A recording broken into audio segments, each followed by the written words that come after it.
ہم میں سے کتنے ہی لوگ ایسے ہیں جو اپنے گھر والوں کی بنیادی ضرورتیں پورا نہیں کرتے اور باہر والوں کو خوب صدقہ دیتے ہیں۔ ہمیں کیا لگتا ہے کہ ہمیں ایسے صدقہ و خیرات کرنے کا ثواب ملے گا جب ہمارے گھر والے ہی ہر چیز سے محروم رہیں گے؟ سب سے پہلے گھر والے، پھر باہر والے۔ جو آنکھوں سے دیکھ کے آپ کی ضرورت نہ سمجھے، اس سے کوئی بھی چیز مانگ کے خود کو شرمندہ مت کریں۔ کسی کی بھی مدد بنا کہے کریں۔ اللہ کی ذات آپ کو عزتوں سے نوازے گی انشاءاللہ۔ برائی دیکھ کر اسے ہاتھ سے مٹانے کی کوشش ضرور کریں، لیکن عقل مندی سے نہ کہ جبر سے۔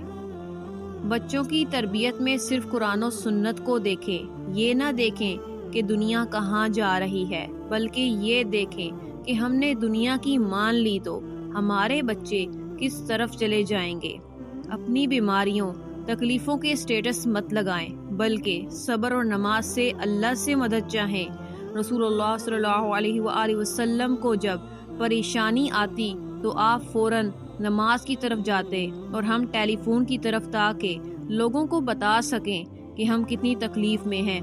اللہ تعالی ہم سب کی جائز ضروریات پوری فرمائے اور جنت کا مکین بنائے، آمین۔